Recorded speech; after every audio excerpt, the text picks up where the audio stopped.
we need to continue the conversation around how important it is for workforce people and leaders to have emotional intelligence. Any data point, any article, whether it's from Forbes, coming out of tech, coming out of some of the leaders in business, they are all indicating that if you don't have emotional intelligence, IQ means nothing.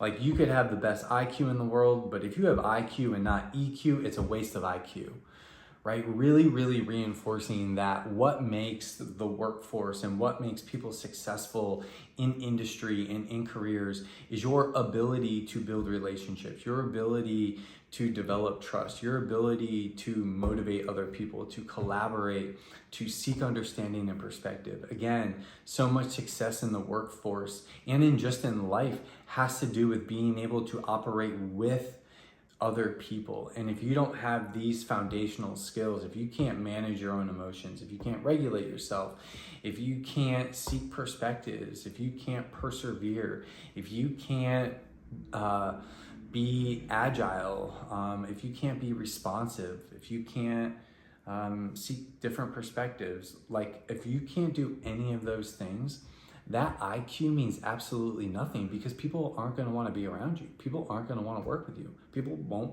trust you.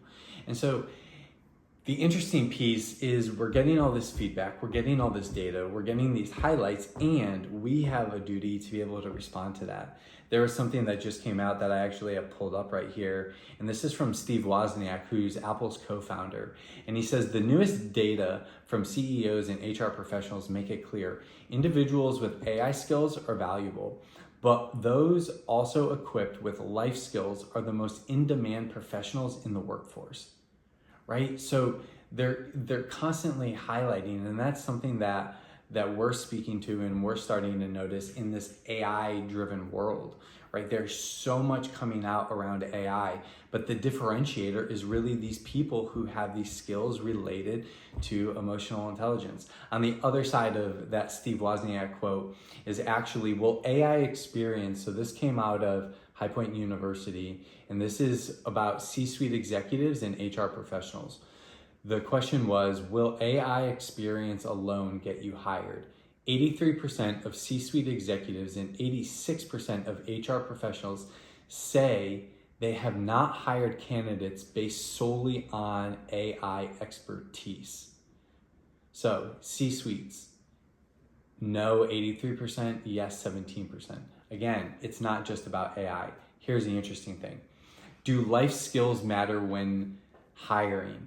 90% of C-suite executives and 93% of HR professionals say yes.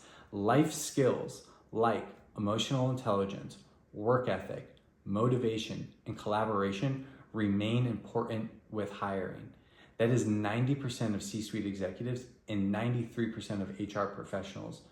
It doesn't matter necessarily about how versed you are in AI and how you can handle that.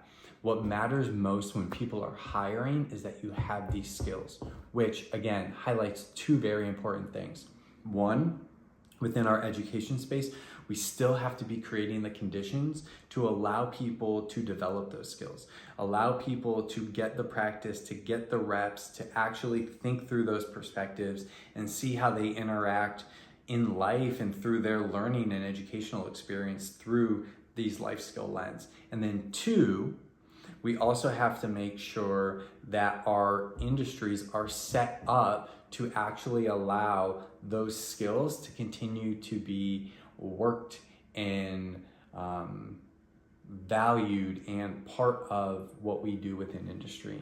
And that's a lot where the work sits that I'm a part of nowadays, is sitting at that intersection of industry and education.